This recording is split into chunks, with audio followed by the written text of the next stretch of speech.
Ethan Caldwell grabbed Samantha by the back of her neck and kissed her hard, long and shameless right there on the stage, in front of 500 people, while his wife stood 30 feet away holding a glass she never got to drink. The crowd erupted. Cameras flashed. And nobody, not one single person in that glittering ballroom, thought to look at the woman in the navy dress near the exit door, whose entire marriage was being publicly executed in real time. If you've ever been betrayed by the one person who was supposed to protect you, stay with me until the very end. If you've ever loved someone who made you feel invisible, stay with me. Subscribe to this channel, follow this story all the way to the end, and drop a comment telling me what city you're watching from. I wanted to see how far this story travels. Claire Morgan had learned a long time ago that the most dangerous kind was the kind that came dressed in a tuxedo. She stood near the back of the Grand Meridian Ballroom on the 42nd floor of one of the most expensive hotels in New York City, holding a glass of sparkling water she hadn't touched in over an hour. Around her, 500 of New York's most powerful people laughed and clinked glasses, and congratulated themselves on being in the same room as Ethan Caldwell, the boy genius who had turned a startup he built in his apartment into a $7 billion technology empire before his 35th birthday. She knew that story better than anyone. She had lived it. Claire was wearing a deep navy dress she had bought 6 months ago, when she still believed she might actually attend this gala as a real guest, as a wife, as someone who mattered in that room.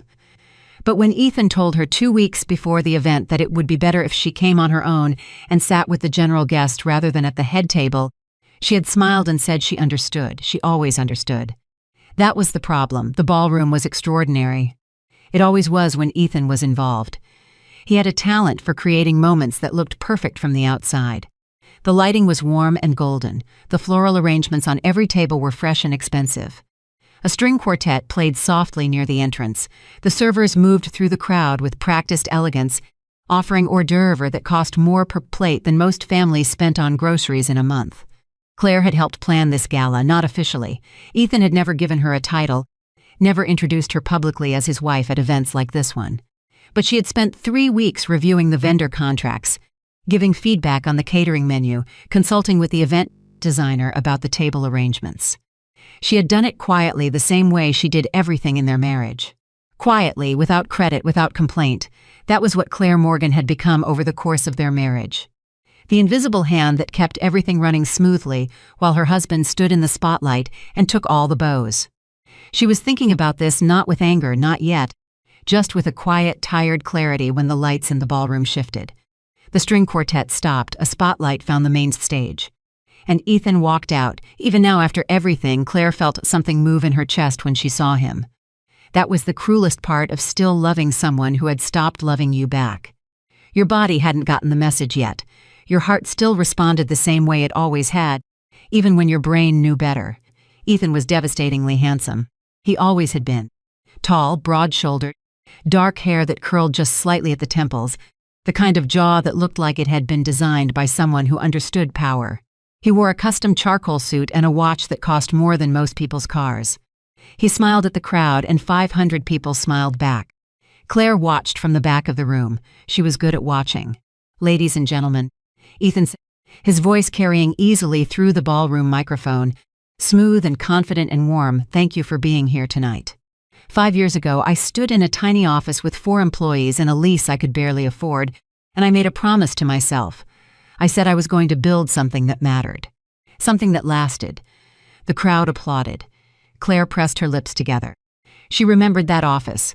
She remembered bringing him lunch there because he kept forgetting to eat. She remembered sitting across from him at midnight while he pored over code he didn't fully understand yet, and she would read the sections out loud to him and ask questions until he figured out what he was trying to build. She remembered the day he got his first major investor, how he had called her from the parking lot of that meeting, voice shaking, saying her name over and over because he didn't know who else to call. She had been his first call then. She wasn't on the guest list now. "There are a lot of people I could thank tonight," Ethan continued, and Claire's heart made one stupid, hopeful movement. "But there's one person in particular who has made this company what it is today. Someone who believed in this vision when no one else did. Someone who pushed me, challenged me, and stood beside me through every obstacle." Claire set her water glass down on the tray of a passing server. Her hands were steady. She had trained them to be steady. Samantha. The name landed in Claire's chest like a stone dropped into still water. Samantha Reed, would you please come up here? And then the thing happened. The thing that would split Claire's life into before and after. Samantha Reed walked up those stage steps in a red dress that had clearly been chosen for exactly this moment. She was 28 years old, dark-eyed, and she moved through the spotlight like she had been practicing for it. She smiled at the crowd, and then she smiled at Ethan, and it was the kind of smile that didn't need any words. Ethan reached out and took her hand. The crowd was already clapping, already sensing something extraordinary about to happen, the way crowds always do when they smell theater. Samantha came to this company 3 years ago, Ethan said, still holding her hand, and she changed everything. She's not just my executive assistant. She's not just someone who keeps my calendar straight and handles my calls. He paused.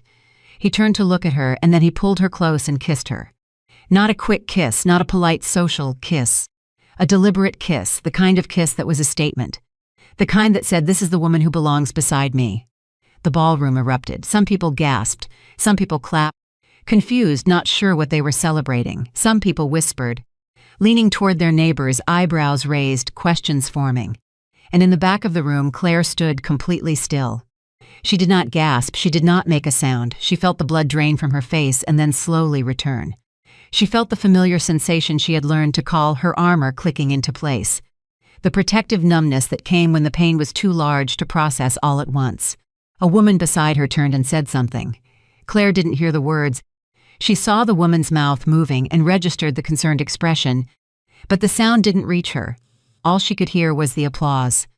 All she could see was her husband kissing another woman in front of everyone who had ever respected them both, and all she could think was, I should have left 6 months ago when I still had the document ready. Because here is what nobody in that ballroom knew. The divorce papers had been sitting in the bottom drawer of Claire's home office desk for 5 months. Typed, signed by her attorney, reviewed 3 times. She had prepared them in a quiet, clear-headed evening in March, when Ethan had come home, smelling like Samantha's perfume for the 3rd week in a row, and had kissed Claire on the cheek and asked what was for dinner. She had prepared them, and then she had put them away. Because she had loved him. Because she had believed really, genuinely, desperately believed that marriages went through bad seasons, and that if she just held on long enough, he would come back. The real Ethan. The one who had called her from a parking lot with a trembling voice because he didn't know who else to call. She had been holding on for 5 months, and now she understood that she had been the only one holding. She set her small clutch under her arm, turned, and walked toward the exit. She did not run. She would not give this room the satisfaction of seeing her run. She walked through the main doors of the ballroom, past the coat check, past the elevator banks, and when she finally stepped outside onto the sidewalk and the cold New York night air hit her face, she exhaled the longest, shakiest breath of her life. A cab appeared at the curb almost immediately. She got in. Where to? The driver asked. She gave him the address of the apartment she shared with Ethan. The apartment with the 12-foot ceilings and the custom kitchen and the artwork she had helped choose. The apartment that had stopped feeling like a home about 18 months ago. She rode the entire 40-minute drive in silence. She didn't cry. She was done crying. She had done her crying in private, in the guest bathroom at 3 a.m, in her car in parking garages, during the long drive she took alone on weekends when Ethan said he had to work. She had used up her tears on the smaller betrayals. This one required something different. This one required action. When she got back to the apartment, she went directly to her home office, opened the bottom drawer, and took out the manila folder. She placed it on the desk. She sat down, smoothed her hands over the pages, and read through every line one more time. Then she picked up her phone and sent a text to her attorney. I'm ready to file first thing tomorrow. She set the phone down. She changed out of the navy dress, folded it carefully, and put it at the back of the closet. She would not wear it again. Some clothes carried memories you didn't want to keep. She made herself a cup of tea, sat down at the kitchen table in the quiet apartment, and waited for her husband to come home, because she knew he would. And she knew that when he walked through that door, he would have an explanation. He always had an explanation. He was very, very good at explanations. What he was not good at was understanding that there were some explanations that came too late. Ethan got home at 1:45 in the morning. Claire heard the key in the lock. She heard the slight hesitation before the door opened, which meant he had seen the light on in the kitchen. He had known she would be awake. He came in looking like what he was, a man who had done something indefensible and was now calculating the fastest route to forgiveness. He was still in the tuxedo, though the tie was loosened. He smelled like champagne and expensive cologne and something that turned Claire's stomach. "Claire," he said when he saw her sitting at the table. "Sit down, Ethan." He didn't sit down. Instead, he moved toward her. That particular kind of deliberate, soft-voiced approach that he had perfected over the years, the one that was designed to feel like concern and actually function as control. "Let me explain. Sit down." Something in her voice stopped him. He pulled out the chair across from her and sat. Claire looked at him for a long moment without speaking. She had a lot of practice looking at Ethan. She knew every line of his face, every expression in his repertoire. She could read him in ways he didn't know he was being read. Right now he was doing the calculation. He was figuring out how bad this was, what she knew, what she'd seen, and what it would cost him. "It wasn't what it looked like," he said. Claire blinked. "Ethan," she said quietly, "you kissed her on a stage, in front of 500 people, while wearing your wedding ring." A beat of silence. "That was a mistake," he said. It was a moment. "I got carried away, the emotion of the night, the success, the stop." Claire's voice was not loud. It never got loud anymore. There had been a time, early in their marriage, when she had cried and raised her voice and begged him to talk to her about things that hurt her. She had learned over the years that it didn't help. So she had stopped. "I want to ask you something, and I want you to answer me honestly. Just once, can you do that?" He looked coarse. How long? He knew exactly what she was asking. He looked at the table. That was answer enough. "How long?" "Ethan, Claire, it's complicated. It was never about. I am asking you a simple question. How long have you been sleeping with Samantha Reed?" He was quiet for so long that the sips made a sound, that low hum of domestic normalcy that seemed grotesquely out of place before he finally said, 14 months. Claire absorbed this. 14 months. She had been sleeping in the same bed as this man for 14 months while he was in love with someone else. She had made his coffee in the mornings, attended the small family dinners his mother insisted on hosting at holidays, smiled at the appropriate times, and cried alone in parking garages while he was building a secret life with a woman whose perfume she had smelled on his suits. 14 months, she repeated. "Claire, we celebrated our anniversary 7 months ago," she said. "You took me to dinner at Oriole. You told me that I was the most important person in your life. You said." She paused, steadied herself. "You said you couldn't imagine the person you would be without me." He said nothing. "Was any of it real?" she asked, genuinely asking. Because she needed to know. Because the answer would determine what kind of grief she was dealing with. The grief of losing a love that had been real before it ended, or the grief of discovering that what she had loved had never fully existed. "Any of it, Eth, from the beginning. Was any of it real?" "The beginning was real," he said quietly. "I swear to you, the beginning was real. But it stopped being real." He didn't answer. She nodded. "Okay," she said. She pushed back from the table, stood up, walked to her office, and came back with the manila folder. She set it on the table in front of him. "This has been ready for 5 months. I've been trying to figure out whether I was being brave or being a coward by not using it. I think I understand now." Ethan stared at the folder. He didn't touch it. "Claire, don't do this. This is a reaction. You're upset. You have every right to be upset. But filing for divorce over one night, 14 months, she said again, softly, precisely. "You know what I mean. Claire, everything we've built together, this apartment, our life, the plans we had, you're going to throw all of that away because of one mistake?" She looked at him for a long time. "The mistake wasn't kissing her at the gala, Ethan," she said. "The mistake was deciding I didn't deserve the truth. That mistake started 14 months ago. That's what I'm filing over." He reached across the table and put his hand over hers. She looked down at his hand, and then she moved her hand away. "I want you to sleep in the guest room tonight," she said. "My attorney will contact yours in the morning. I'd like this to be handled quickly and without drama. I think we both deserve that much." She picked up her tea, rinsed the cup in the sink, and went to bed. She didn't sleep. But she lay in the dark and felt, for the first time in months, something that almost resembled peace, not happiness, not relief exactly. Just the strange, exhausted quiet of someone who has stopped fighting a losing battle and finally laid down a weight they didn't realize they'd been carrying. She thought about the beginning. Because Ethan had said it was real, and she believed him, and that was the part that broke her heart the most cleanly. Not the betrayal of now, but the loss of then. The memory of a man who had called her from a parking lot because she was the only one he wanted to share his joy with. That man was real. She had loved that man completely. But people changed. Or maybe they revealed. Maybe the man at the gala tonight, the one who wasn't in Publix while his wife stood in the back of the room, had always been in there, waiting for success to give him permission to become himself. Maybe power had not changed Ethan. Maybe it had only given him room to stop pretending. In the morning, she called her attorney. She called her sister Rachel, who said nothing for 30 seconds and then said, "I'm coming over." She made an appointment to see a financial advisor because she had spent the last 7 years keeping her own career deliberately small so Ethan's could grow large, and she needed to understand exactly what she was walking into. She did not call her mother, because her mother would say, "Are you sure?" and maybe give it more time, and Claire was not interested in hearing those words again. She was sure. She had never been more sure of anything. Rachel arrived at 10:30 with coffee and a face that was working very hard to hold back about 15 different things she wanted to say. "How are you?" Rachel asked. "I'm fine," Claire said. Rachel looked at her for a long moment. "Are you actually fine? Or are you doing that thing where you say you're fine so nobody worries about you?" "Both," Claire admitted. "But the fine part is real too, I promise." Rachel hugged her. Held on for a long time, and Claire let herself be held, just for a moment before she straightened up and went back to the very long list of things that needed to be done. Ethan tried 3 more times in the next 2 weeks. The first time he sent flowers, 12 dozen white roses, because he remembered from early in their marriage that white roses were her favorite.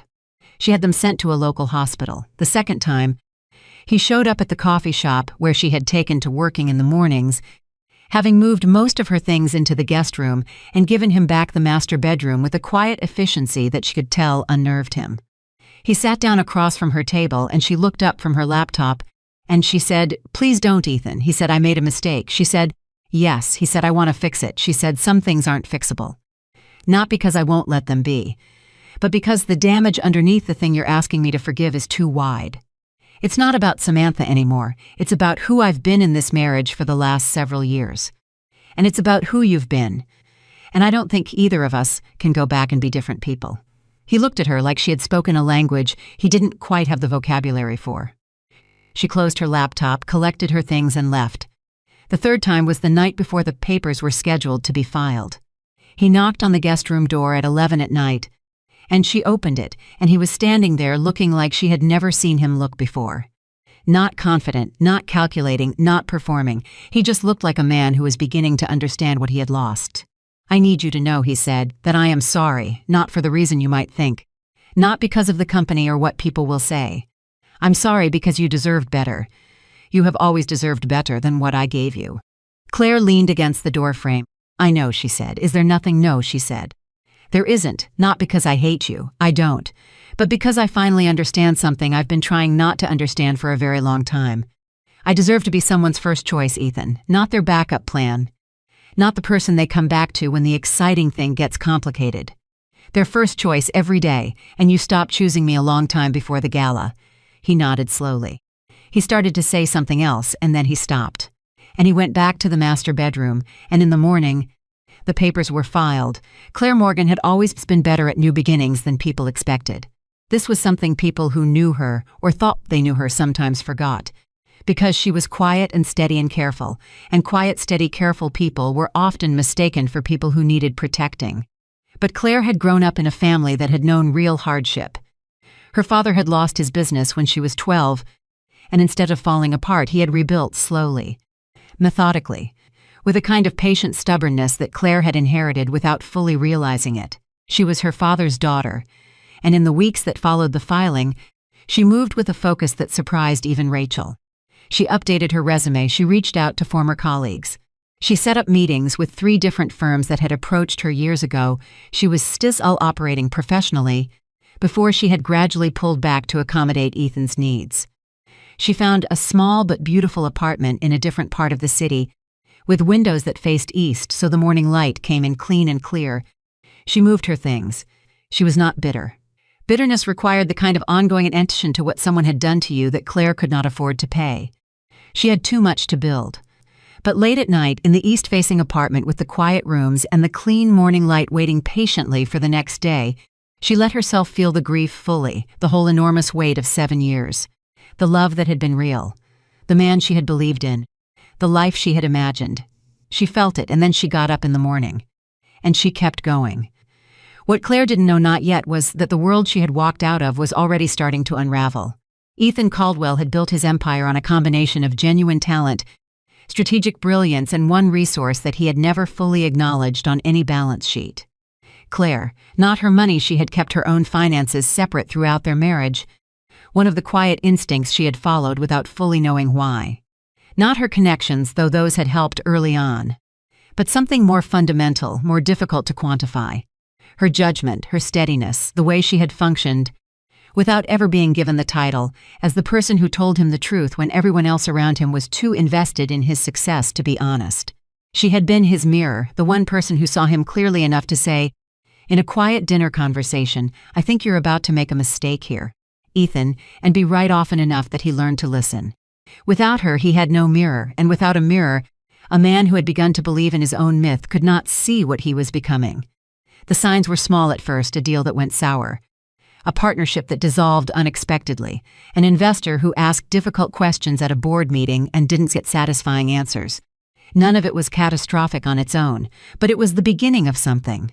And Claire, in her east-facing apartment, reading through the notes for a professional meeting the next morning, feeling the slow and tentative return of something that might eventually become hope, Claire did not yet know that the story she thought she had finally ended was about to enter its most complicated chapter. Some things had to break completely before they could reveal what they were really made of. And Ethan Caldwell's empire was about to show the world exactly what was underneath. The divorce papers were filed on a Tuesday morning at 9:17. Claire knew the exact time because she was sitting in her attorney's office when the clock on the wall made its small, mechanical sound, and her attorney, a composed woman named Patricia Hale, who had handled enough divorce cases to stop flinching at any of them, slid the final submission confirmation across the desk and said, "It's done." Claire looked at the paper. "It's done," she repeated. She didn't feel what she expected to feel. She had braced herself for something dramatic, a wave of grief, or relief, or the specific vertigo of a life-changing direction at speed. Instead, she felt something quieter and more complicated. Like the moment after a long storm when the rain has finally stopped, and you step outside and the world is still dripping, but the sky is beginning to clear, and you don't know yet whether to call it an ending or a beginning. "He'll be served within 48 hours, Patricia said. "Given the asset situation and the terms you've outlined, I expect his attorneys will want to negotiate quickly. Ethan Caldwell is a public figure. A prolonged contested divorce is not in his interest. He'll fight it," Claire said quietly. Not because she wanted him to, just because she knew him. Not because he wants to stay married. Because he doesn't like losing. Patricia looked at her with the practiced neutral of a professional who had heard versions of that sentence 1,000 times. "Let him fight it," she said. "That's what I'm here for." Claire nodded, picked up her bag, and walked out of the office into the sharp November morning. She stood on the sidewalk for a moment, breathing. Then she took out her phone and called Rachel. "It's filed," she said, when her sister picked up. Rachel was quiet for exactly 2 seconds. Then she said, "Good. Now come eat something. You sound like you haven't had a real meal in 3 days." "I haven't," Claire admitted. "I know, come over." She took a cab to Rachel's apartment on the Upper West Side, the one that was warm and slightly cluttered and smelled like coffee, and the cinnamon candles Rachel burned regardless of the season. She sat at Rachel's kitchen table and ate scrambled eggs and toast, and let her sister talk about everything except the divorce, which was Rachel's particular kind of kindness, and by the time she left 2 hours later, she felt more like herself than she had in weeks. She did not know that 3 miles away, in the glass-walled corner office of Caldwell Technologies, her soon-to-be ex-husband was receiving the news of the filing in a way that would set into motion a chain of events none of them had anticipated. Ethan was on a call with his lead investor, Marcus Webb, when his personal assistant knocked and entered and handed him a sealed envelope with the kind of expression that meant the news was not good. He took the envelope without breaking his conversation. He opened it. He read the first 3 lines. "Marcus," he said, cutting off whatever Marcus was saying about Q4 projections. "I need to call you back." He hung up. He read the entire document. Then he set it down on his desk very carefully, the way a person sets something down when their hands are not completely steady, and called his attorney. "Fix this," he said when the call connected. "Ethan, the filing is already. I don't care what it already is. Fix it, slow it down. I need time." "Time for what?" He didn't answer immediately. Because the honest answer, the one he could not say out loud to his attorney or to anyone in his professional world, was that he needed time to figure out what he was going to do without Claire. Not as a wife, he had already made his choice about that, even if he hadn't had the courage to name it directly. But as the person who had been the structural support underneath his entire professional existence for 7 years, the person who had read every major contract before he signed it, the person who had told him in the spring of the previous year that the Meridian acquisition looked good on paper but felt wrong in practice, and he had overridden her because Samantha had thought it was brilliant, and the Meridian acquisition was now quietly becoming one of the most expensive mistakes his company had ever made. "Buy me 90 days, he said to his attorney. "I can try," his attorney said. "But Claire's representation is Patricia Hale. She doesn't slow down for anyone." Ethan hung up. He sat in his corner office with the filed divorce papers in front of him and understood, for the first time, that he had made a calculation error. He had assumed Claire would always be there because she always had been. He had not considered what happened to the building when you removed the foundation. The news of the divorce did not stay private for long. By Wednesday, it was in the gossip columns. By Thursday, it was on 3 different business news sites, framed not as a personal story but as a potential liability for Caldwell Technologies, because when you were the founder and public face of a $7 billion company, your personal life was never entirely personal. Claire read the headlines on her phone in the east-facing apartment and felt something she hadn't expected to feel.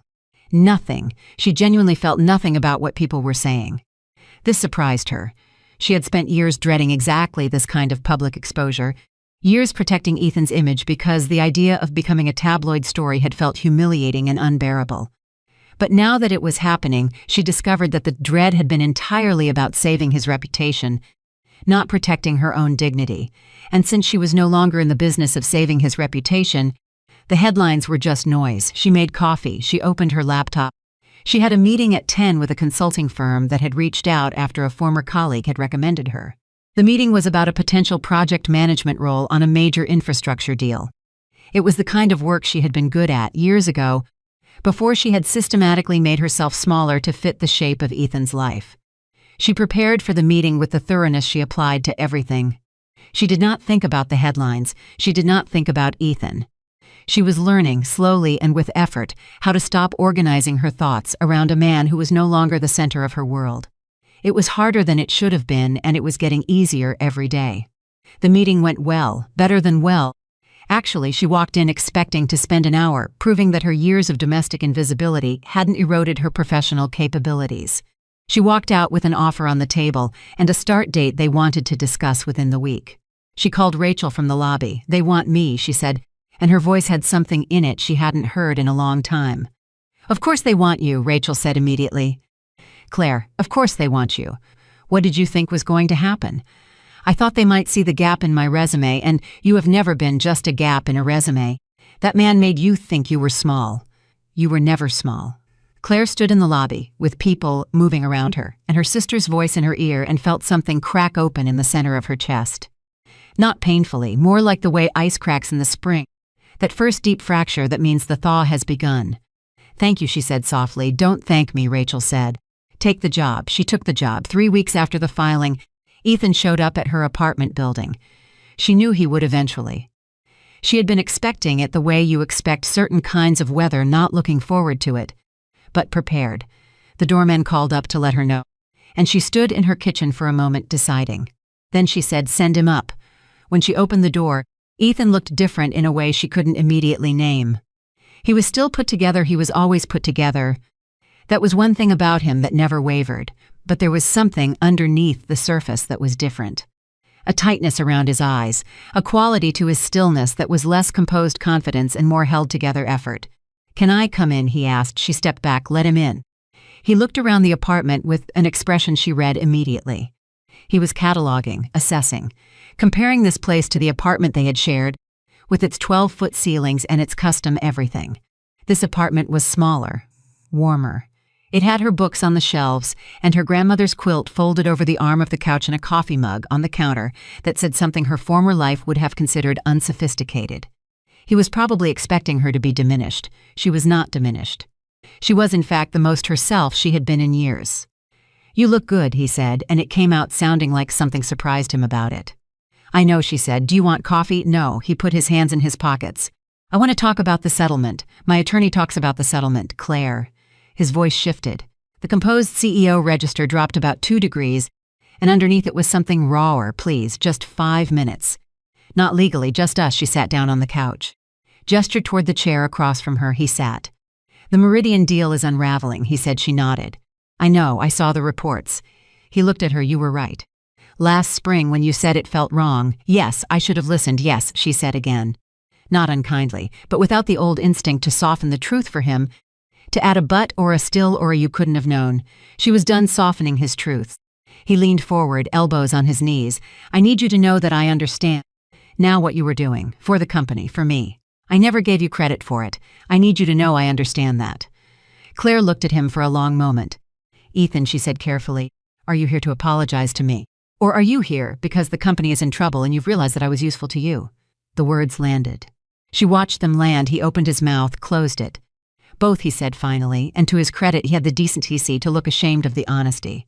I appreciate the honesty, she said. I do, but I'm not available to be useful to you anymore. And as for the apology, I believe you mean it.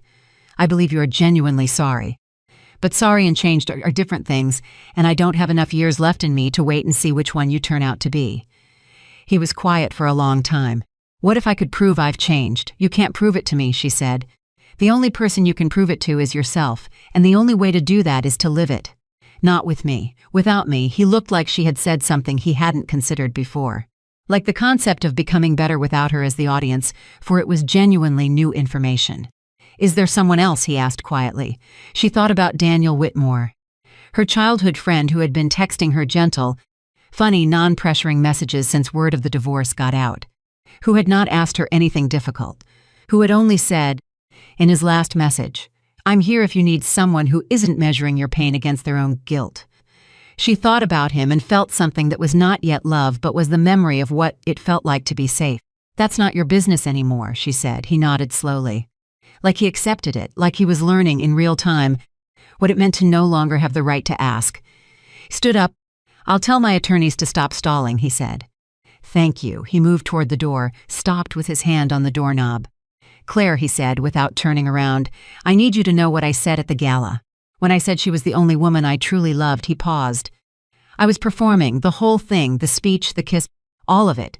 Samantha wanted a public declaration, and I gave her one because I thought it was easier than the conversation I'd been avoiding. Claire let the silence hold for a moment. So you publicly humiliated me, she said quietly.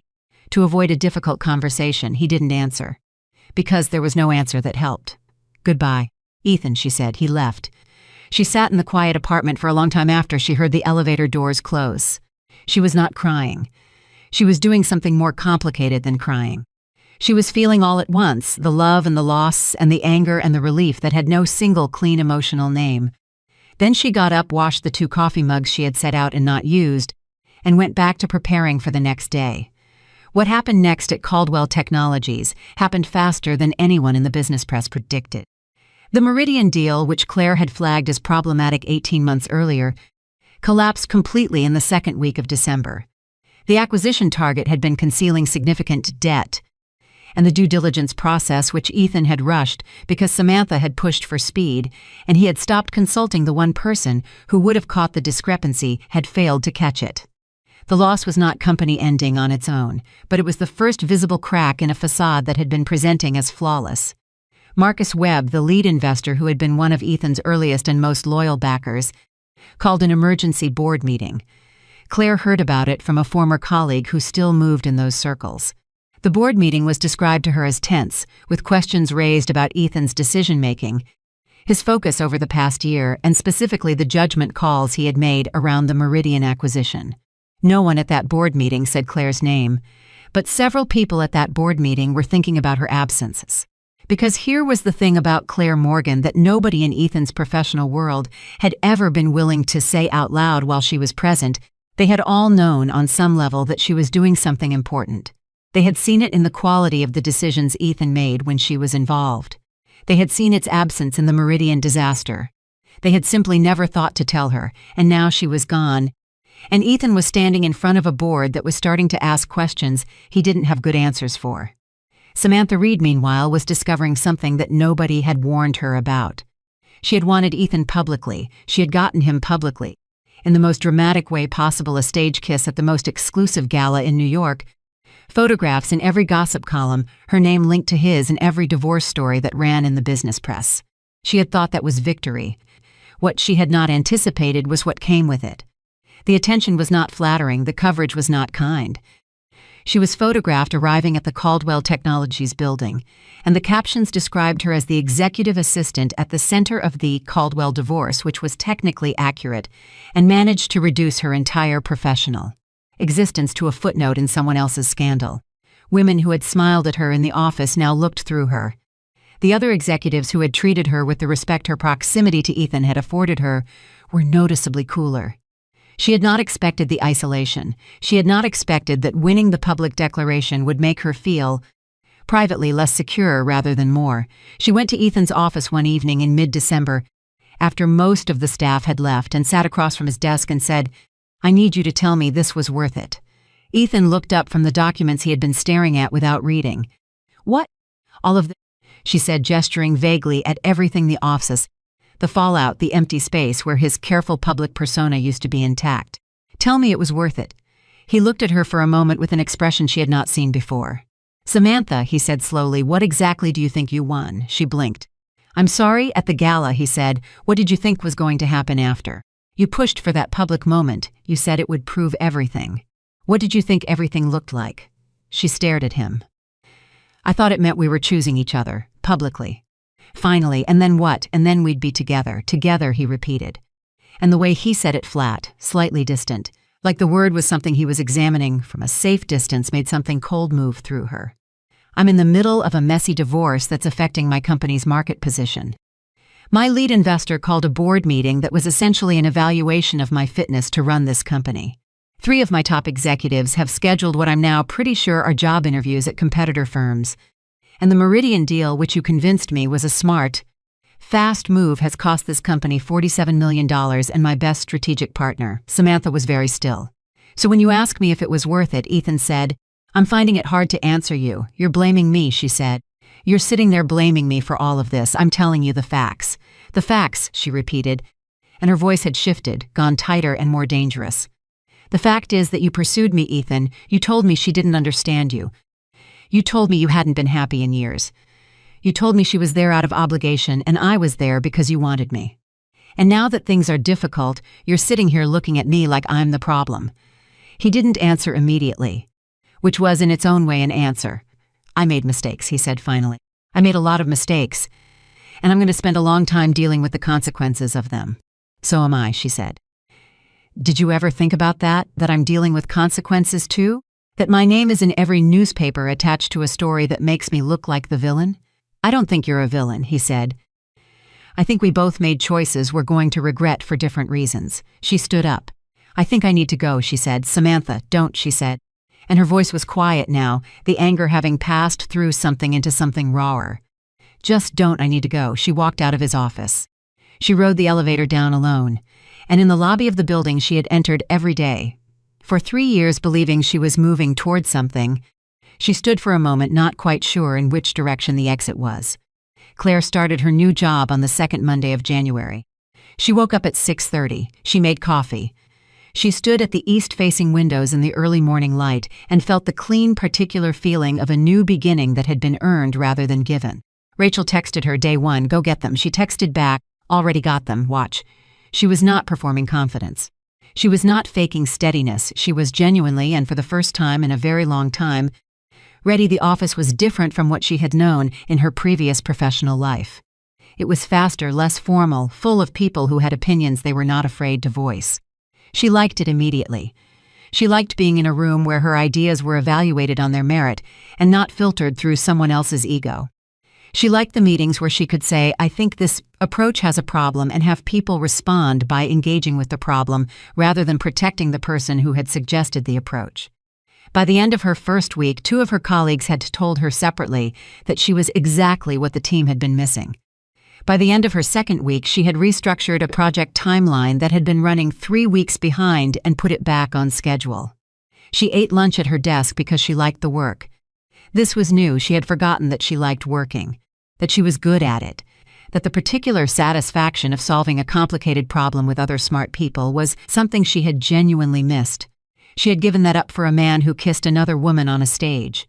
She was not going to spend time being angry about that. She was going to spend her time being grateful that she had found her way back. The twist came on a Thursday afternoon in the third week of January, and it came from a source Claire had not expected. She was sitting in a conference room going over contract revisions when her phone buzzed with a call from a number she didn't recognize. She sent it to voicemail. It buzzed again 30 seconds later. She excused herself from the meeting and stepped into the hallway. "Hello, Claire Morgan." The voice was professional, female, slightly formal. "My name is Janet Kessler. I'm with the SEC. I'm sorry to contact you this way, but we've been attempting to reach you through your previous address for 2 weeks." Claire went very still. "The SEC," she said. "Yes. We have some questions about certain financial decisions at Caldwell Technologies during the period of your marriage. Nothing to be alarmed about regarding your own position. You're not a subject of this inquiry. But we believe you may have relevant knowledge about several internal decisions that we're currently examining." Claire stood in the hallway of her new office building and felt the ground shift slightly beneath her. "What kind of decisions?" she asked. "We'd prefer to discuss the specifics in person," Janet Kessler said. At your earliest convenience, Claire was quiet for exactly 5 seconds. "Monday," she said. "I can come Monday morning. That would be ideal."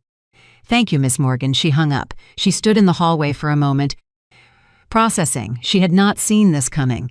She should have.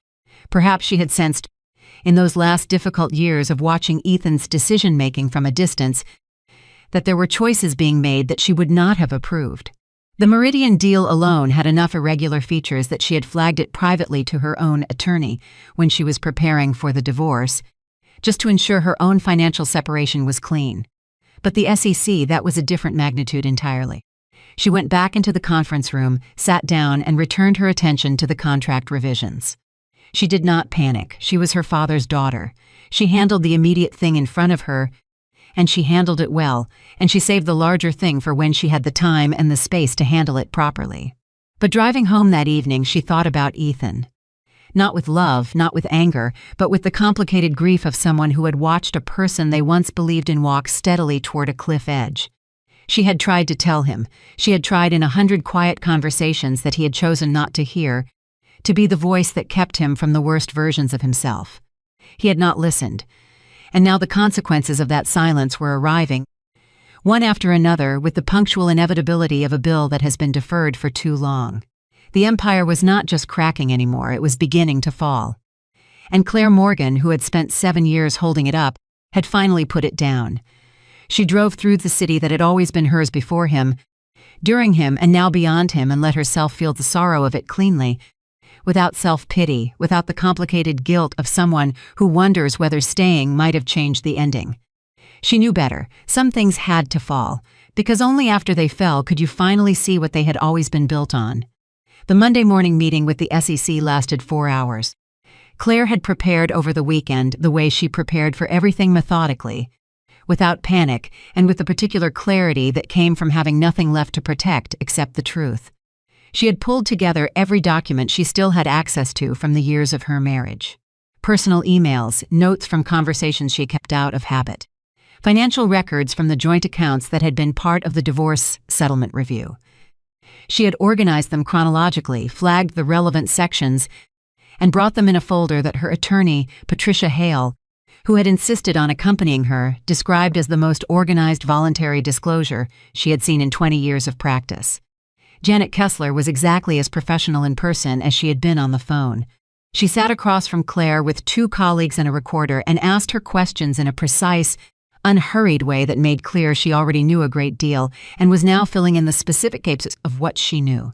The questions were mostly about the Meridian acquisition, about the timelines of due diligence, about certain communications Claire may have witnessed or been party to during the decision-making period, about a series of internal projections that had been presented to the board, which Claire, during her quiet years of involvement in Ethan's work, had helped compile projections that, as Janet Kessler's questions made increasingly clear, had been significantly altered before they reached the board's hands. Claire answered every question honestly. She did not editorialize. She did not speculate. She gave facts and documents and dates and let those speak for themselves. When it was over and she and Patricia were standing outside on the January sidewalk, Patricia said, "You just handed them a significant piece of their case." "I know," Claire said. "How do you feel about that?" Claire thought about it seriously, the way she took all serious questions seriously. "I feel like I told the truth," she said. "That's the only part I'm responsible for." Patricia nodded slowly. "For what it's worth," she said, "you were very good in there." "I had a good teacher," Claire said, and she meant her father, who had once told her, during the hard years of rebuilding after his business failed, that the only floor you couldn't fall through was the truth. Everything else, money, reputation, status, other people's approval, was furniture that could be moved. The truth was the floor. She had never forgotten it. She had spent years in a marriage that asked her to stand on furniture instead. By Tuesday, the news had moved faster than Claire had expected. She was in a project meeting at 10:45 when her phone buzzed 3 times in quick succession. She glanced down at the third buzz and saw Rachel's name with a message that said only, "Turn on your news alerts right now." She excused herself. She stepped into the hallway and pulled up the financial news on her phone. The headline read, "Six opens formal inquiry into Caldwell Technologies Meridian acquisition under scrutiny." She read the first paragraph, then the second. The reporting was careful and sourced unnamed sources, the usual careful phrasing of business journalism, but the substance was clear. The SEC was investigating whether the board of Caldwell Technologies had been provided with materially misleading financial projections in the lead-up to the Meridian acquisition. The inquiry was focused on the period between March and August of the previous year. March through August, that was the period during which Claire had been preparing to leave. The period during which she had been emotionally withdrawing, quietly building her exit, no longer sitting across from Ethan at midnight, asking questions about the work she saw him doing. The period during which no one had been checking his math. She stood in the hallway and felt the specific weight of that understanding settle over her. She had not caused this. She needed to be clear about that with herself, because she knew her own patterns well enough to know that her first instinct in difficult situations was to find the way she might be responsible. She had not caused this. Ethan had made these choices himself. The altered projections, if that was what they were, had nothing to do with her leaving, but she also understood, with the cold precision of someone who had watched at him from the inside, that her presence might have prevented it. Not because she would have covered for him. The opposite, because she would have asked the question that stopped him. She would have said quietly and without drama, "Ethan, if anyone looks at this carefully, what do they find?" And he would have known from her tone that she already knew the answer, and he might have stopped. She went back into the meeting. She did her job. She did not think about Ethan's company for the rest of the workday, because it was not her company anymore, and his choices were not her responsibility, and she had spent enough of her life being responsible for things that were not hers to carry. Ethan found out about the SEC inquiry at 8:47 Tuesday morning, approximately 30 minutes after the news broke publicly, which meant he found out from a Google alert rather than from his own legal team. Which meant his legal team was already in a state of crisis management that had bypassed its normal communication protocols. This, more than the news itself, told him how serious it was. He called his general counsel, a man named Robert Fitch, who had been with the company for 4 years, and who answered the phone, sound like someone who had been awake since 3 in the morning. "Robert," Ethan said, "tell me what we're dealing with." "The inquiry is formal," Robert said. "That means they've already reviewed preliminary evidence and determined there's enough to proceed. They're looking at the board presentations from the Meridian period. Specifically the financial model that was submitted in June." "The June model," Ethan repeated. The board version had projected revenue figures that were approximately 40% higher than the internal working models we have on record. "The SEC has both versions." Silence. "How do they have the internal models?" Ethan asked. Robert paused. "We're still determining the full scope of what they have access to." "Robert." Ethan's voice dropped. "How did they get the internal models?" Another pause. "We believe someone provided documentation voluntarily," Robert said carefully. Ethan sat very still at his desk outside his glass-walled office. He could see his staff moving around with the studied casual efficiency of people who were pretending not to know something significant was happening. "Who?" he asked. "We don't know officially," Robert said. "But based on the scope and organization of what they appear to have." "Claire," Ethan said. Robert didn't answer, which was an answer. Ethan set his phone down on his desk. He did not feel anger. This was perhaps the most surprising thing about the moment he had braced for anger, had felt the first flicker of it when he understood what had happened, and then it had simply dissipated. Because the anger would have required him to believe that Claire had done something wrong. And he could not make himself believe that. He had spent 7 years watching Claire choose truth over convenience at every turn, in small ways and large ones, and even when her truths had inconvenienced him. She had not changed, he had been the one who changed. She had simply told the truth when people who mattered asked her for it. He picked up his phone again and called someone who was not his attorney. He called Marcus Webb. Marcus answered on the second ring. "I've seen the news," Marcus said before Ethan could speak. "I know. Tell me something that makes this look as better than it looks." Ethan was quiet for a moment. Then he said, "I can't." The silence on Marcus's end lasted a long time. When Marcus spoke again, his voice had changed. The warmth was still there. Marcus Webb was not a cruel man, but underneath it was the particular coolness of someone who has made a decision and is now communicating it. "I'm going to need to call a board session," Marcus said. "By end of week you understand why." "Yes, Ethan's. Understand why, Ethan." "Off the record." "What happened? Not the legal version. What actually happened?" Another long silence. "I stopped listening to the right people," Ethan said. "And I started listening to the wrong ones." Marcus absorbed this. "Is there anything that can change the trajectory here?" "I don't know yet," Ethan said honestly. "Then we'll talk Friday," Marcus said, and hung up. The board meeting was on Friday at 2 in the afternoon.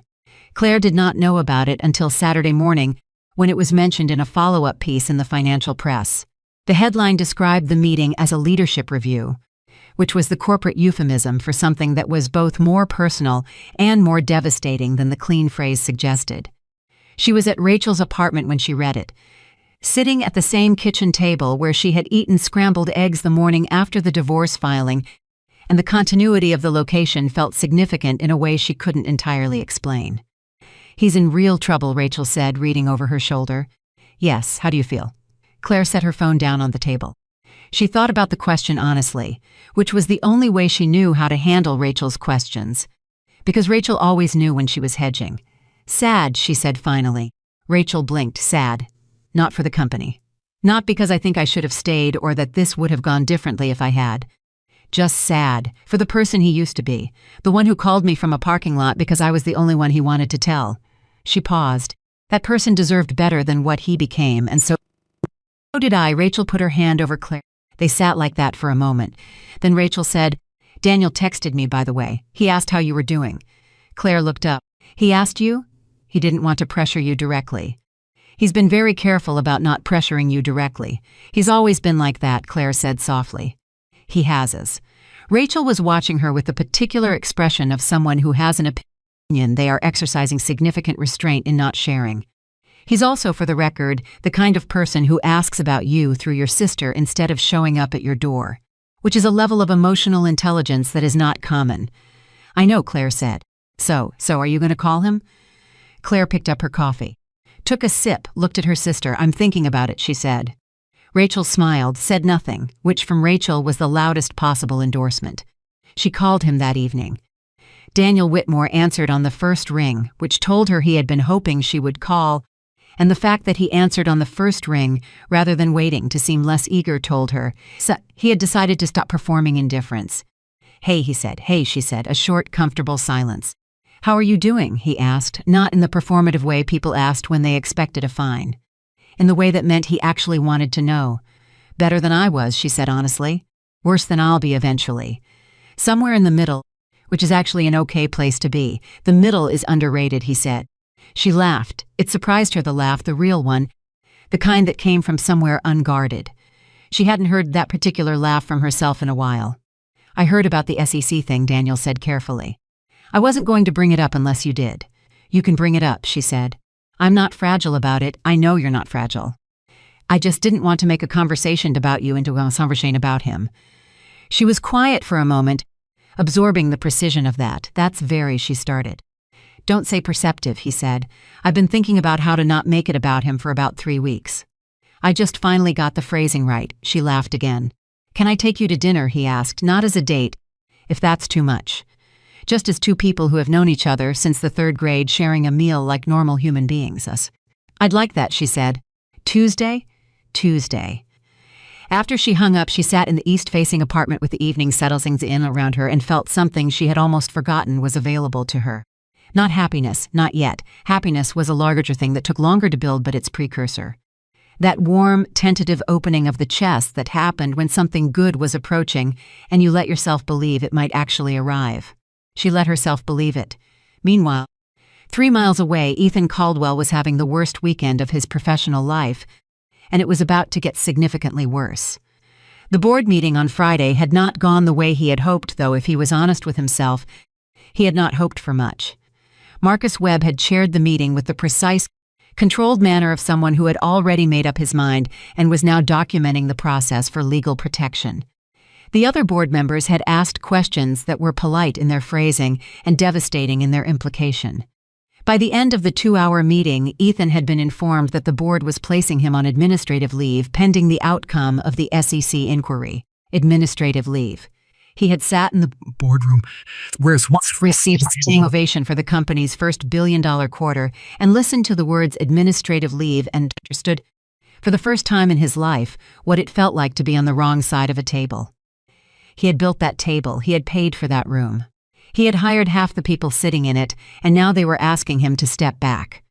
He had, I understand, in the same voice he used for quarterly presentations, composed, professional, audible to the back row, and then he had walked out of the building through the main lobby, past the security desk where the guard who had known him for 5 years said, "Have a good evening, Mr. Caldwell," and he had said, "Thanks, Bill," and gotten into the car that was waiting, and only when the car door closed and they pulled away from the curb did he let the mask come off. He did not cry. Ethan Caldwell was not a man who cried easily, which was one of his genuine limitations and one of the things Claire had gently tried to address in the early years of their marriage. Before she had stopped trying to address things he had made clear he didn't want addressed.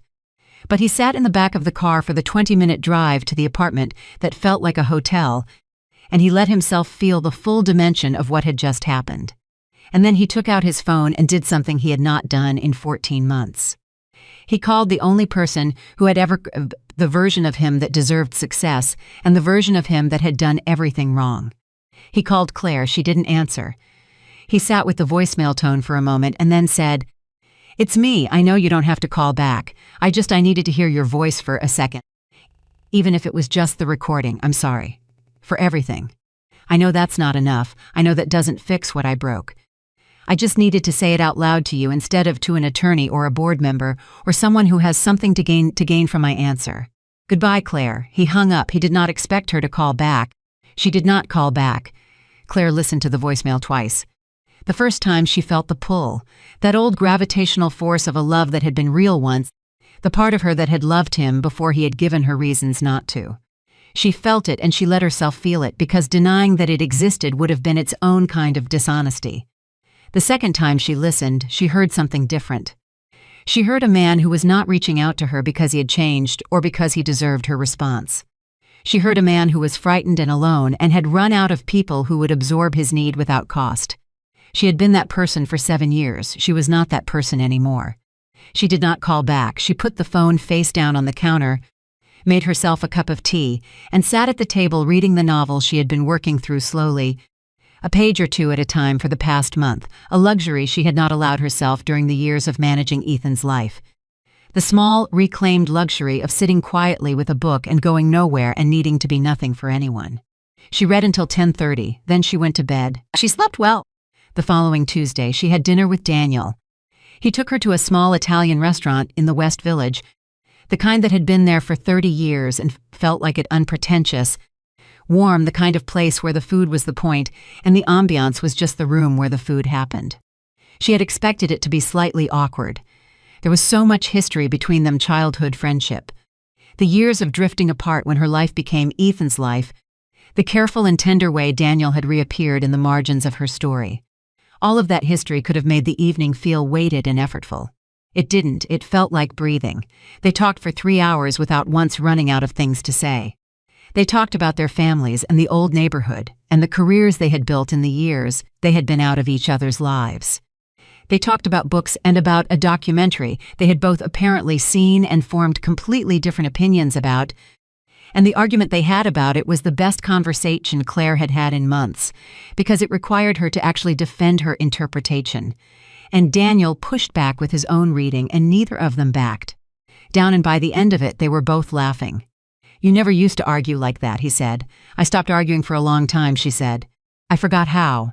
He looked at her across the table with an expression she recognized from childhood, that particular Daniel Whitmore look that meant he was about to say something true that most people would leave unsaid. "Can I say something that might be too honest for a first dinner?" he asked. "Please," she said. "I watched you during those years.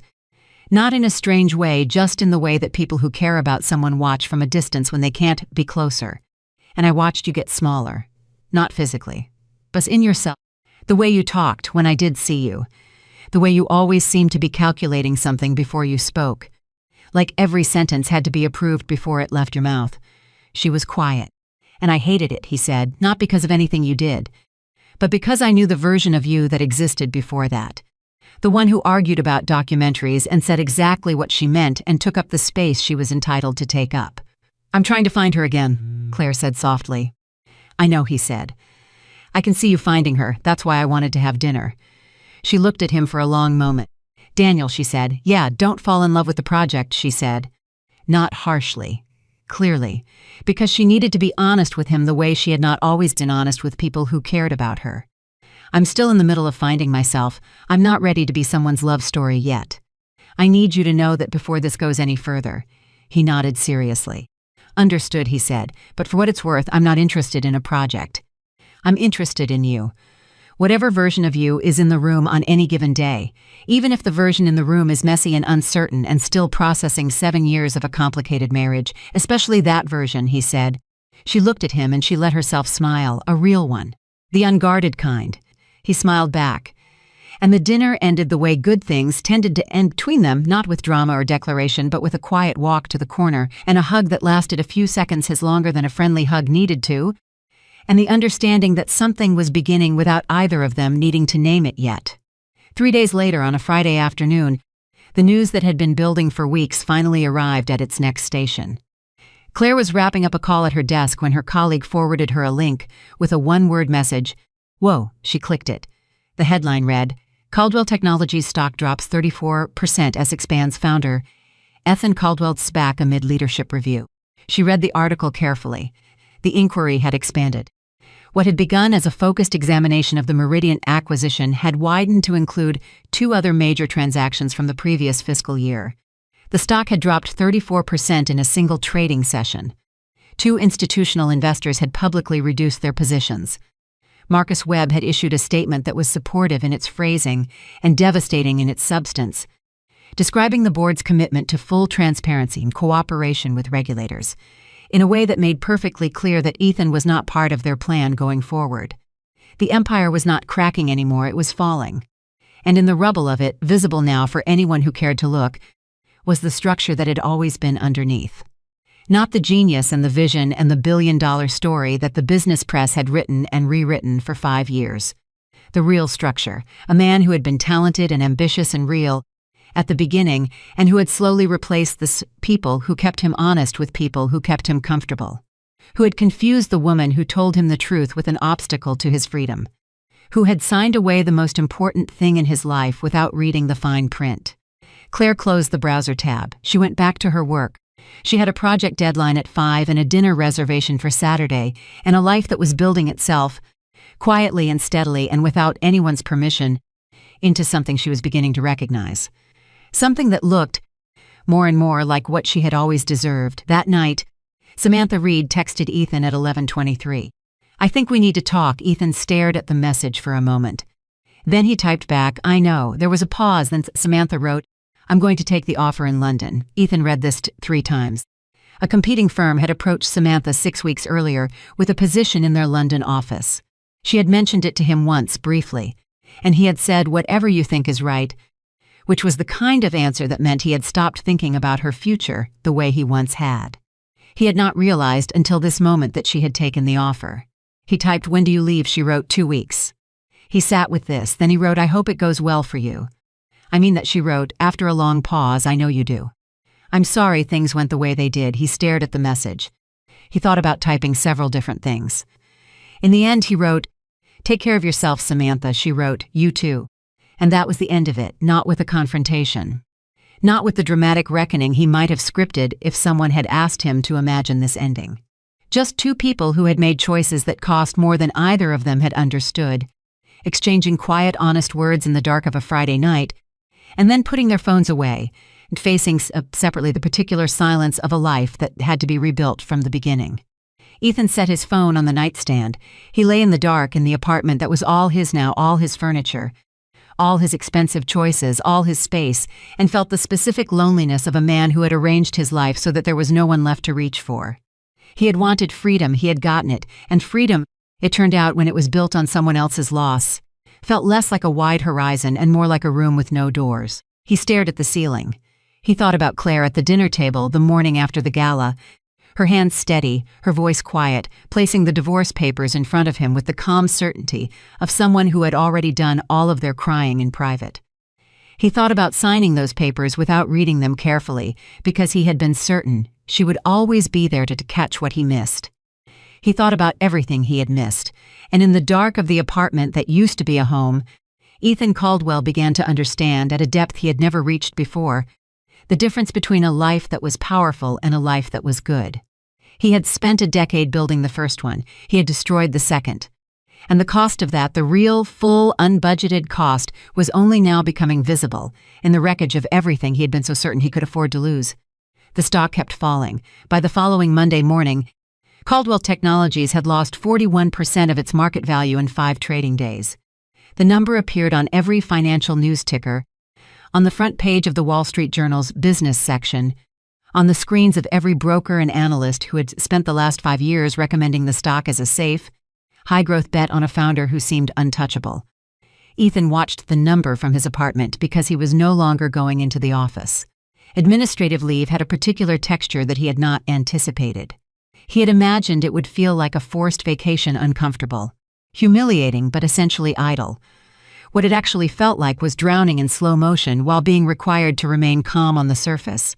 His phone rang constantly with calls he was legally advised not to answer. His email filled with messages his attorneys reviewed before forwarding the ones he was permitted to read. His calendar, which had once been packed so tightly that his assistant had color-coded it just to make it readable, was now a series of empty blocks that each felt like an accusation. He was not a man built for stillness. He had built his entire identity on motion. On the next deal, the next meeting, the next quarter's numbers. On being the person in the room who had the answer before anyone else had finished asking the question. Stillness for Ethan Caldwell was not rest, it was exposure. It was the removal of all the things he had used to avoid looking directly at himself. And what he saw, when he finally stopped moving long enough to look, was not easy to face. At 9:40 on Monday morning, his phone rang with a number he recognized immediately. His mother. He almost didn't answer, he answered. "I've been watching the news," she said. No preamble, his mother, Eleanor Caldwell, had never been a woman who wasted words on approach. She said what she meant and expected the same in return. It was a quality Ethan had inherited and then spent years suppressing in the name of strategic communication. "I know," he said. "How bad is it?" "It's bad." A pause. "And Claire?" He closed his eyes. "We're finalizing the divorce. Should be complete within the month." Another pause. Longer this time. The kind that meant his mother was choosing her words with the particular care she reserved for conversations she had been waiting a long time to have.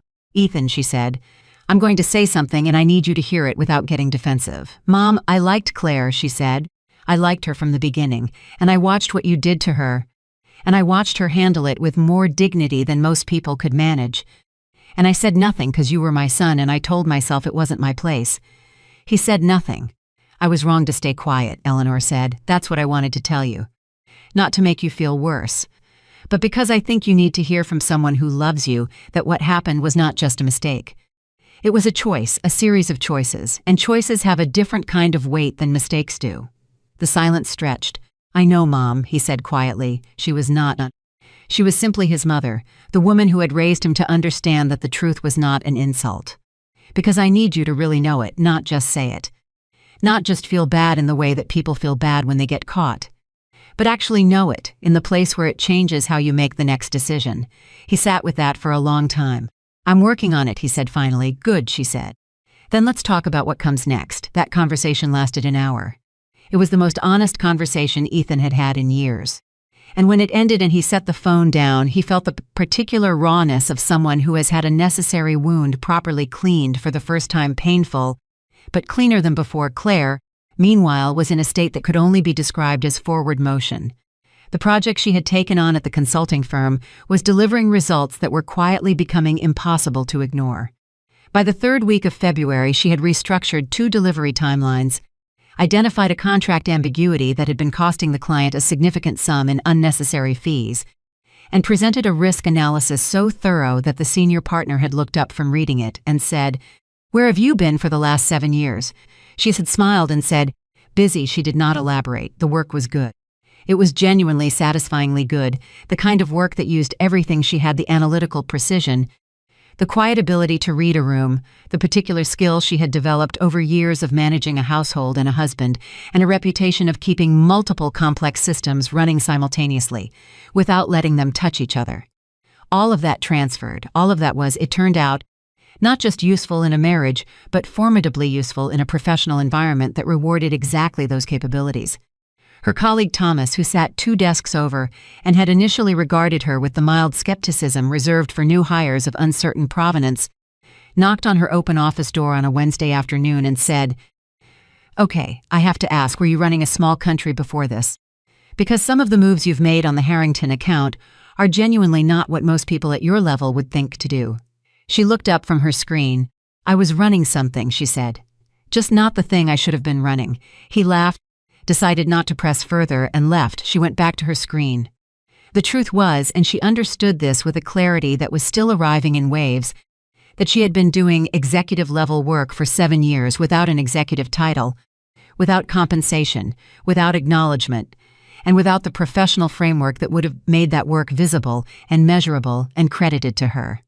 She had been, in the most precise sense, subsidizing Ethan's success with her own capabilities. She was not doing that anymore. She was building something that was hers, and it felt every day more than the day before, like coming home to a version of herself she had almost convinced herself no longer existed. Daniel came into the picture more fully in February, in the gradual, unforced way that things between them had always moved like water finding its level, without drama, without the performative declarations that Claire had learned to distrust. They had dinner 3 more times in January. Each time was easier than the last. Each time she arrived a little less guarded and left a little more certain that what she felt was not just gratitude or the relief of contrast, but something with its own independent weight. On a Saturday afternoon in the second week of February, they walked through the park near her apartment, the kind of walk that started as 30 minutes and became 2 hours without either of them noticing, and somewhere in the middle of it she reached over and took his hand. He looked down at her hand in his. He did not make a speech about it. He just held it, and they kept walking. That was the thing about Daniel that was most different from what she had known before. He did not require her to perform her feelings for an audience. He did not need her to name things before she was ready to name them. He was simply present, steadily and without agenda, in a way that asked nothing of her except to show up as herself. She was learning, slowly and with some difficulty, how to believe that this was real and not some new version of a trap. One evening, after dinner at her apartment, she said to him directly, "I need to tell you something." He set down his coffee. "Okay, I'm scared," she said, "of this, not of you specifically, but of trusting someone again at this level, of making myself available in that way. I was completely available in my marriage, completely open, and it was used against me in ways I am still discovering the full scope of. And I don't want to close myself off because of that. But I also can't pretend I'm not walking into this with scar tissue." He listened without interrupting, which was the first thing she noticed. When she finished, he was quiet for a moment. Then he said, "Can I tell you what I think about that? Yes. I think scar tissue is just the body's way of protecting a place that got hurt," he said. "I think the fact that you're telling me this instead of pretending it isn't, there is the most encouraging thing you could have possibly said. Because it means you're walking into this with your eyes open. And I want your eyes open. I want you to see me clearly and decide what you want based on what's actually here. Not on who you need me to be, not on a performance.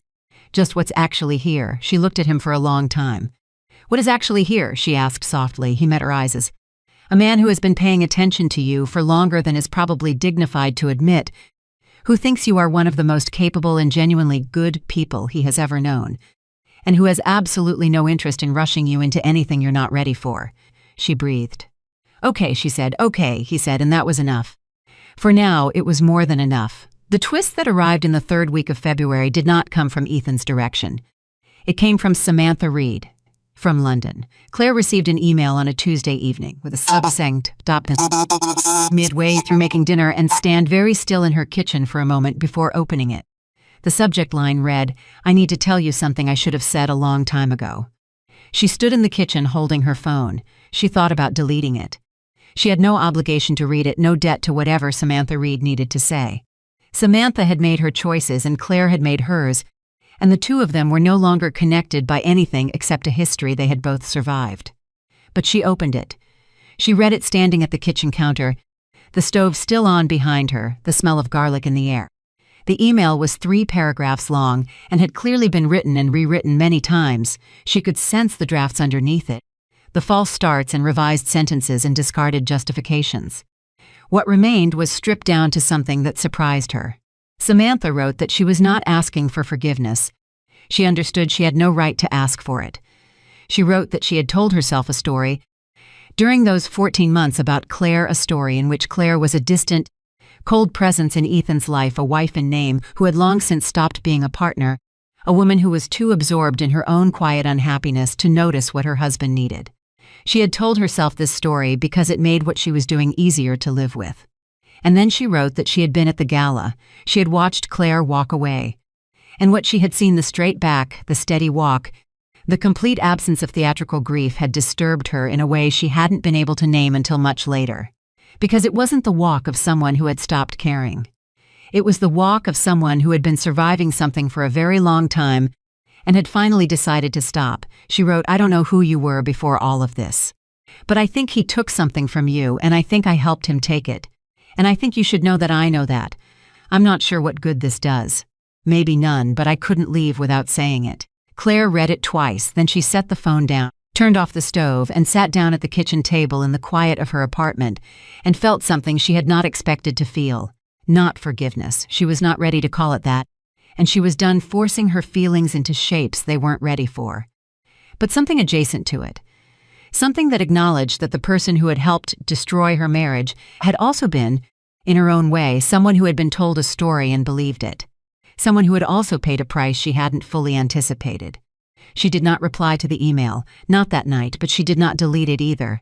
She left it in her inbox, which was the emotional equivalent for Claire of deciding that the conversation was not over, but that she was not yet sure what she wanted to say. 3 days later, Ethan's attorney called Claire's attorney.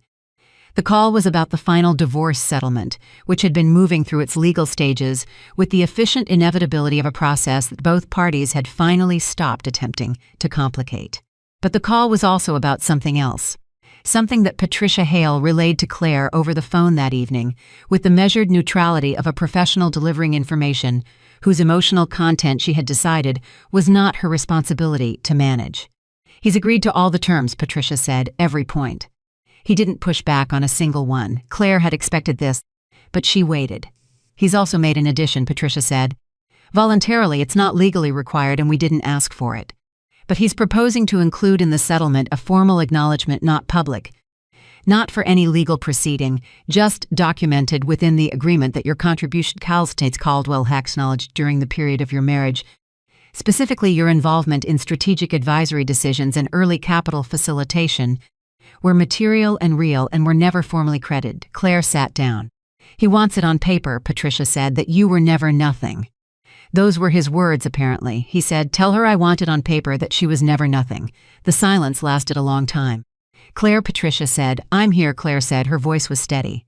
It was always steady on the outside. "What do you recommend professionally?" Patricia said. "Accept it. It doesn't change the financial terms, and it creates a documented record that could be useful if the SEC inquiry expands further. But personally," she paused, "I think he means it. For whatever that's worth." "It's worth something," Claire said quietly. "I'm not sure how much yet, but it's worth something. Do you want to accept it?" Claire thought about the parking lot call from years ago. The man with the trembling voice who had called her first. The real one before success had finished rewriting him. "Yes," she said, "accept it." The final papers were signed on a Wednesday morning in the last week of February. Claire signed first in Patricia's office, with the clean efficiency of someone completing a task they had been ready for. She did not hesitate over any line. She did not linger on the date. She signed, initialed where required, and set the pen down. Ethan signed in his own attorney's office across the city, presumably at some point during the same morning. Claire did not know the exact time. She did not need to. Patricia handed her a copy of the finalized agreement, and Claire put it in her bag and walked out of the office into a February morning that was cold and clear and completely, entirely hers. She did not call anyone immediately. She walked for 40 minutes first, through streets she had known her whole life, through the city that had held her childhood and her marriage and her breakdown and her rebuilding. She walked without a destination and let the cold air do what cold air did: sharpen everything. Make each breath deliberate, make the world feel very precisely real. Then she stopped at a coffee cart on a corner she had passed 100 times and ordered a coffee, and stood there drinking it with both hands around the cup. A woman walking by with a stroller smiled at her in the easy, momentary way that strangers sometimes did in this city when the conditions were right. Claire smiled back, then she took out her phone and sent 3 texts. To Rachel, "It's done, I'm okay, better than okay." To Daniel, "Free for lunch," to herself, which was to say she did not actually send this one, but she thought it clearly enough that it had the weight of a message. "You made it," Rachel called instead of texting back, which was vintage Rachel. "Tell me everything," Rachel said immediately. "There's nothing dramatic to tell," Claire said. "It's just done. It's finished. I signed the papers and walked outside and had a coffee, and that's it."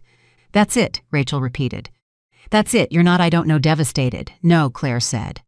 And she meant it. She had done her devastation earlier, in the private months before the gala and the brutal weeks after it, in the parking garages and the 3 a.m. guest bathroom and the long drives alone. By the time the final signature happened, the grief had already processed itself down to something smaller and less jagged.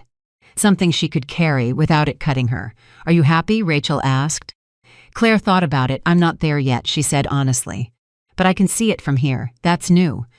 Rachel made the sound she made when she was trying not to cry in a situation she had decided required her to be strong. "Come over for dinner tonight," she said. "I can't tonight," Claire said.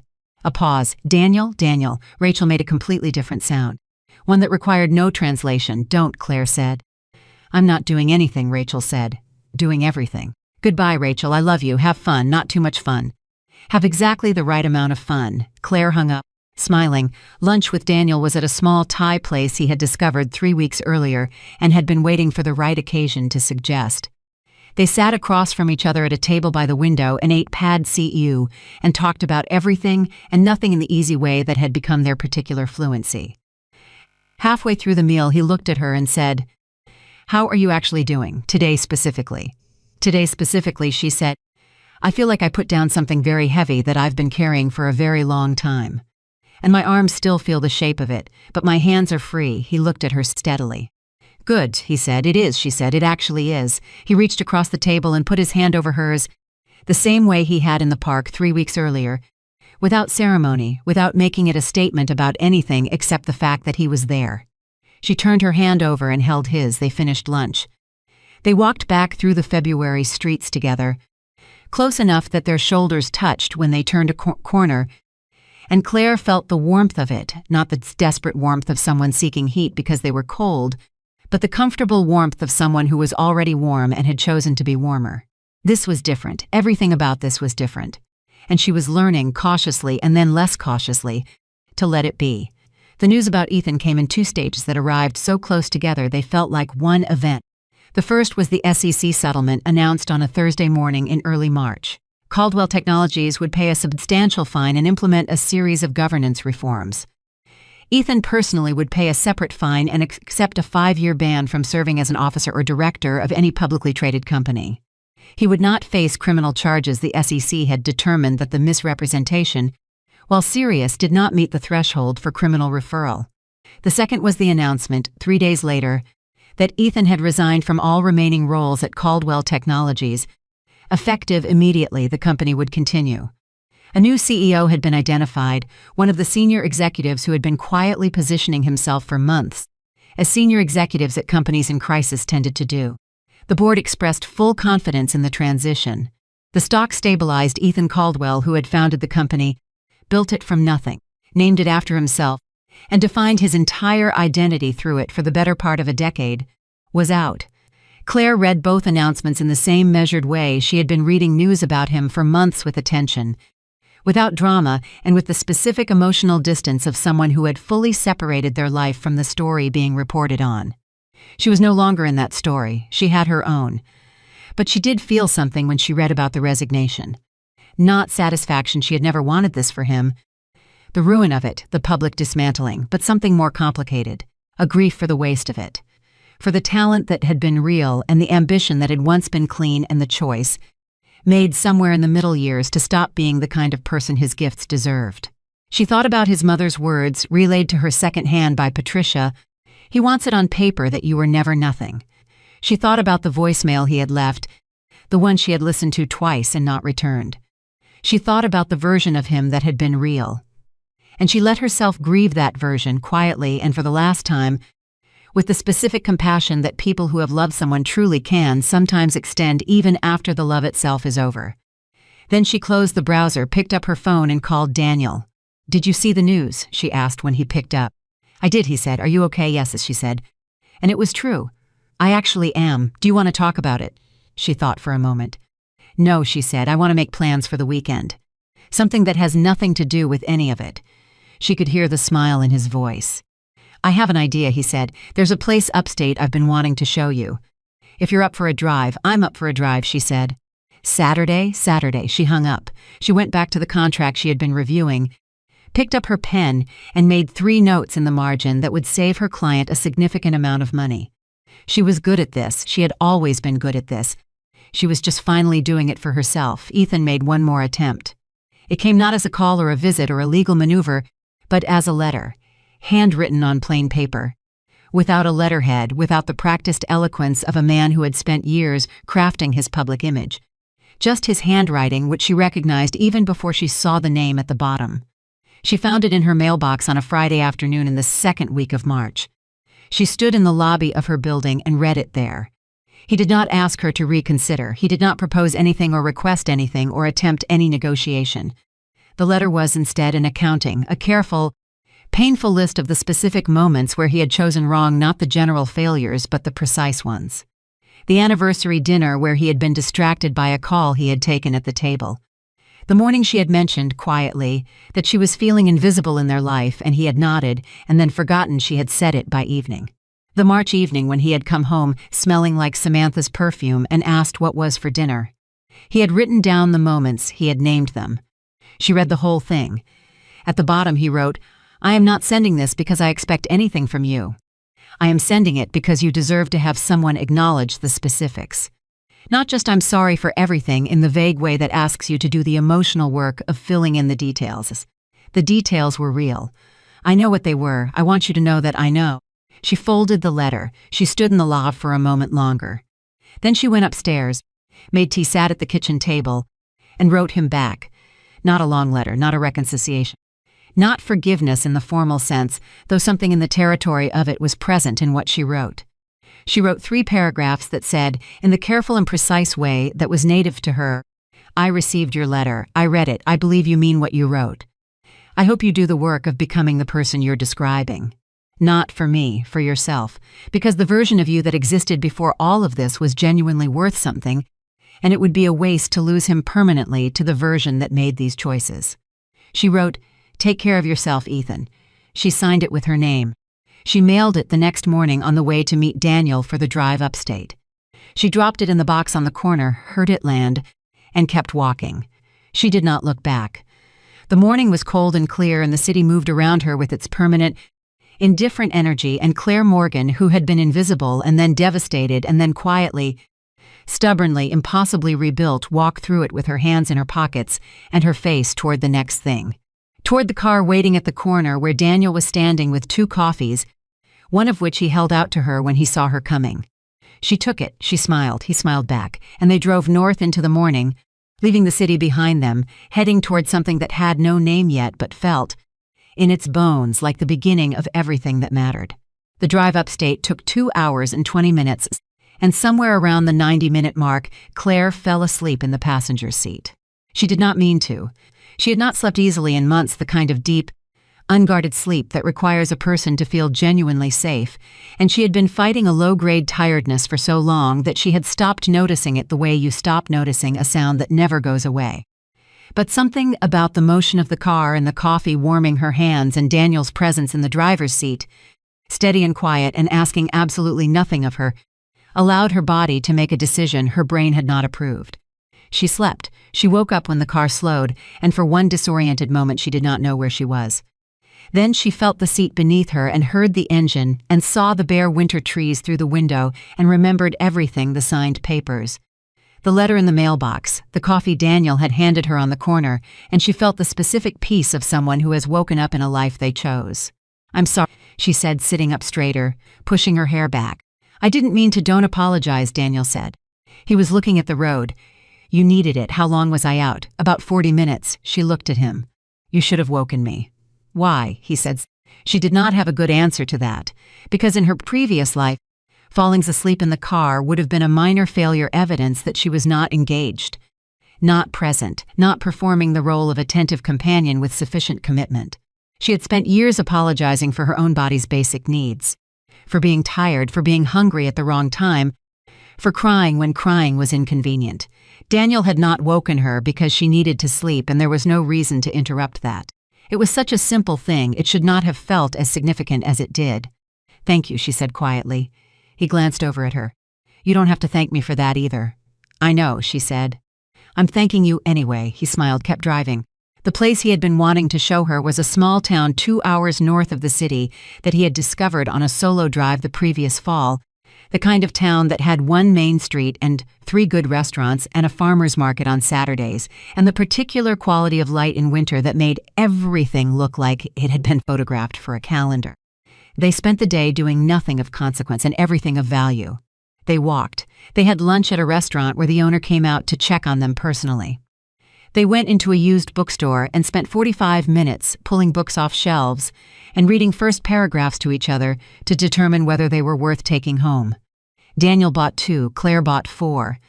The man behind the counter looked at her stack and said, "Good taste," and she felt the small, clean pleasure of being recognized for something that was simply and entirely hers.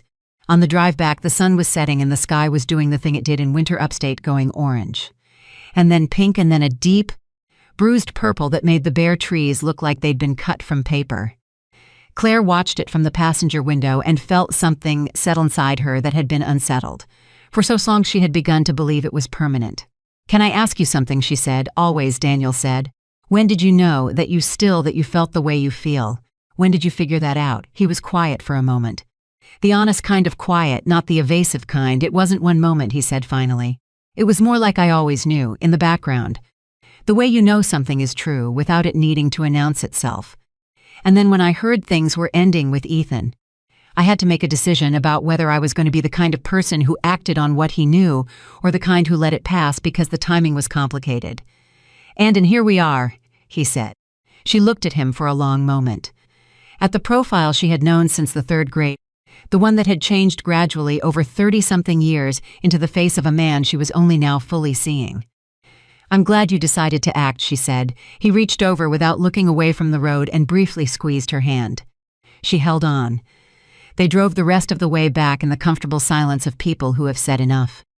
March moved into April, and April brought the kind of change that could not be attributed to any single moment, but was visible in the aggregate, in the way Claire moved through her days, in the way she laughed more easily and slept more deeply, and took up space in rooms without first calculating whether she had earned the right to it.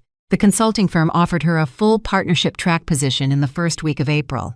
The offer came with a salary that made her sit back in her chair for a moment and then forward again, recalibrating her expectations of what she was worth in professional terms.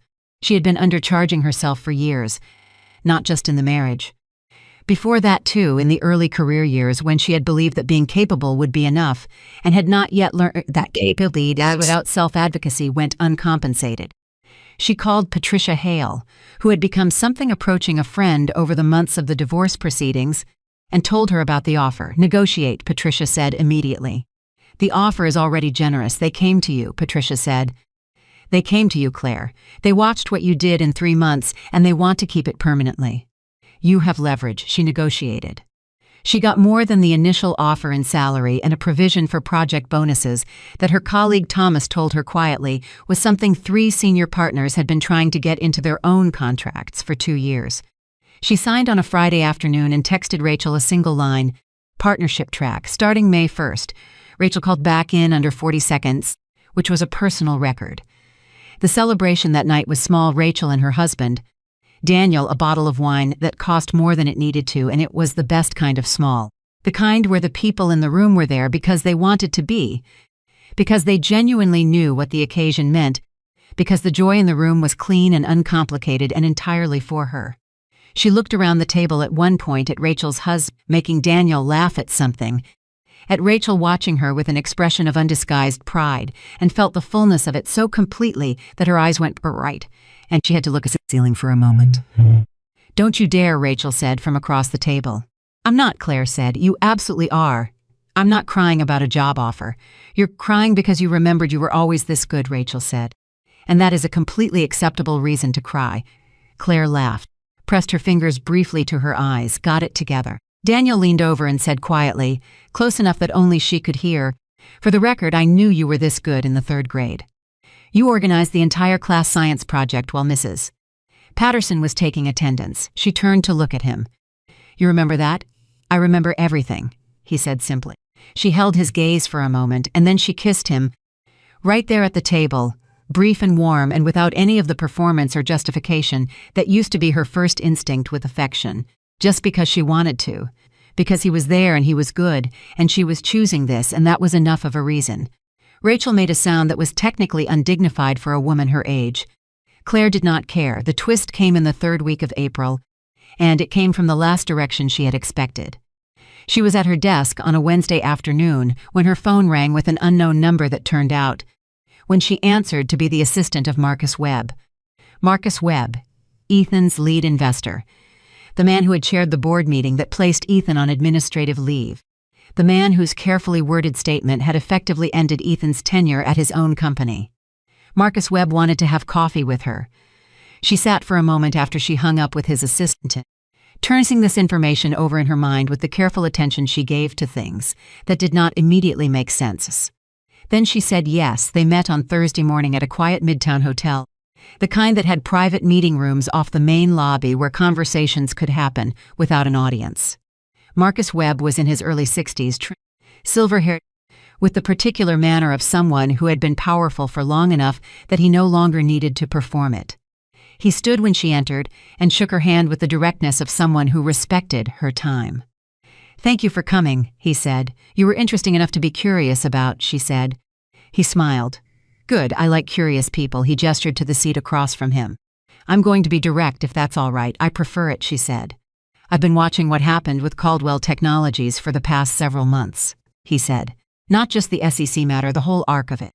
And I've done some investigation, the kind I probably should have done earlier, into the decision-making patterns during the period when things were going well versus the period when they started to go wrong." He paused. The inflection point correlates very precisely with a change in who Ethan was getting input from. Claire kept her face composed. "I'm not asking you to relitigate your marriage," Marcus said. "I'm asking you something different. I have 3 portfolio companies right now that I believe are at risk of making the same category of error that Caldwell made. They have smart founders who have stopped surrounding themselves with honest voices. And I'm looking for someone who can go into those companies in an advisory capacity, not as an executive, not with a title that creates internal politics, but as the person in the room who asks the question everyone else is afraid to ask." She looked at him steadily. "You're describing what I did for Ethan?" "Yes," he said. "Except this time you would be compensated for it, credited for it, and doing it by choice rather than by circumstance." The silence lasted about 10 seconds. "Tell me about the 3 companies," she said. He told her. She listened with the focused attention that was her native operating mode, asking questions that made Marcus Webb pause twice and look at her with the expression of someone recalibrating upward. By the end of the hour, they had the outline of an arrangement. She did not commit on the spot. She told him she would think about it and consult with her current firm and get back to him by Monday. He stood when she stood. "I'll tell you something off the record," he said. "All right, I met with Ethan last week," he said. "He's doing work he should have done 10 years ago. Therapy, if that's not too personal a word to use in a business conversation. actually examining the patterns. I don't know if it will take, but I want you to know that whatever he told you about the role you played, about what he owed you, he's been consistent about that privately as well. He says it to people who have nothing to gain from hearing it. Claire absorbed this. Thank you for telling me, she said. I thought you deserved to know, Marcus said. She left the hotel and stood on the midtown sidewalk in the April sun and took a breath that went all the way down. She was not moved by the information about Ethan in the way she once might have been. She did not feel the pull of it, the old gravitational tug of a love that wanted a reason to return. She felt something quieter and more complete, something that was close to the feeling of a story ending the right way, not happily, not tidily but honestly, with the people in it having at least begun to become who they should have been. She took out her phone and called Daniel. Are you free for lunch? She said. I can be, he said. What's going on? I'll tell you over food, she said. I just need to talk it through with someone who will tell me the truth. That I can do, he said. I know, she said. That's why I called you. She took the advisory arrangement with Marcus Webb's portfolio companies. She negotiated the terms herself without an intermediary, with the confidence of someone who had learned in the last several months that her instincts about value, her own and other people's, were sound. She kept the partnership track at the consulting firm. The two roles were complementary in ways that made both better. She was building something that had multiple foundations, multiple expressions of the same core capability and no single dependency on any person or institution for its stability. This was new, this was entirely and deliberately new. She had spent years building a life that was structurally dependent on one person's success, one person's decisions, one person's continued presence. She had not done it thoughtlessly, she had believed it was love, and the believing had been real, but the architecture of it had been fragile in a way she had not fully understood until it collapsed. She was not building that way anymore. May arrived the way spring arrived in New York, decisively, after a long argument with winter that spring eventually won by sheer insistence. The city shifted into the particular energy of its best season, and Claire moved through it with a lightness she had almost forgotten was her natural state.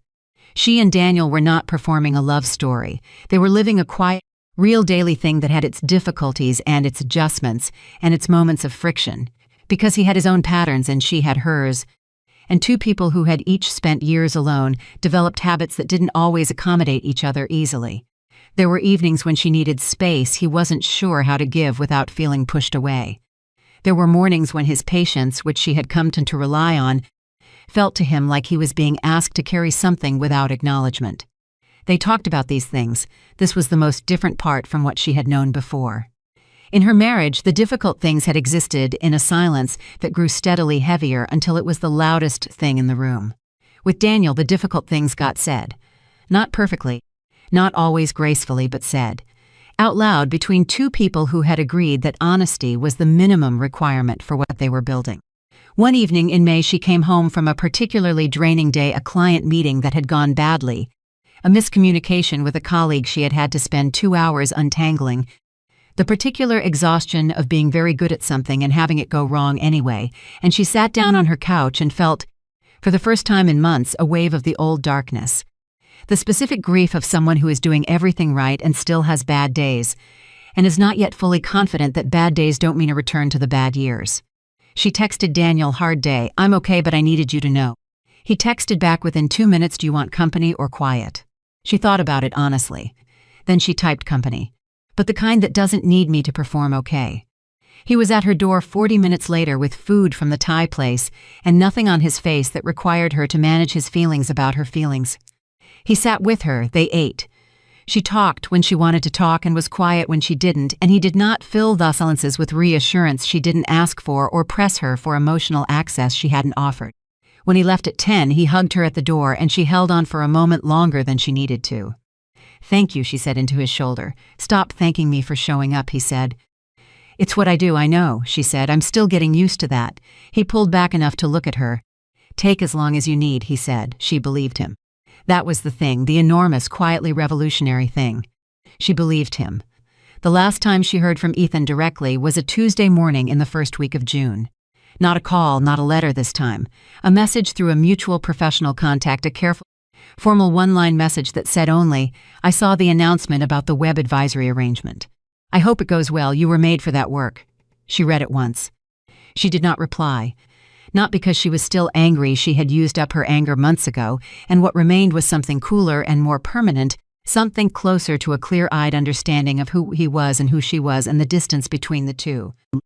But because there was nothing left that needed to be said between them. The letter had been said. The acknowledgement in the settlement had been documented. The accounting had been done. She had nothing left to add. She deleted the message, not with bitterness, but with the clean finality of someone who has organized a drawer and closed it, because everything inside is in its proper place and there is no reason to keep opening it. She went back to her work. In the second week of June, she had lunch with a woman she had met through the web advisory work, a founder named Priya, who was building a healthcare technology company and who had been referred to Claire for strategic consultation. They had met twice professionally before this lunch, and at the end of the second meeting, Priya had said, with the directness of someone who had built a company from a standing start and had no patience for social indirection, "I want to have lunch with you as a person, not as a consultant. I think we might actually be friends." Claire had been surprised and then pleased by the precision of the invitation. Over lunch, Priya asked the question that people who were becoming real friends asked, as opposed to the questions people asked when they were being polite. What was the hardest part of everything that happened in the last year? Claire considered it seriously, as she considered all serious questions. The hardest part, she said slowly, wasn't the betrayal. The betrayal was terrible, but it was also clarifying. The hardest part was realizing how long I had been disappearing before it happened. That I had been making myself smaller, one small decision at a time, for years, and I hadn't noticed because I was doing it in the name of love, and love was a good enough reason that I stopped asking whether it was also costing me something. Priya was quiet for a moment. "And now I take up the space I need," Claire said. "I ask for the credit I've earned. I say the difficult thing in the meeting instead of thinking it privately and watching someone else make the avoidable mistake. I don't make myself smaller for anyone's comfort." She paused. "It sounds simple. It is the hardest practice I have ever maintained." Priya nodded slowly. "I think you should talk to other women about this," she said. "Not as therapy, as information. Because what you just described, the disappearing by degrees, I've watched it happen to 3 women I know and love, and none of them had the language for it while it was happening." Claire looked at her. The idea landed somewhere it intended to stay. "I'll think about that," Claire said. She meant it.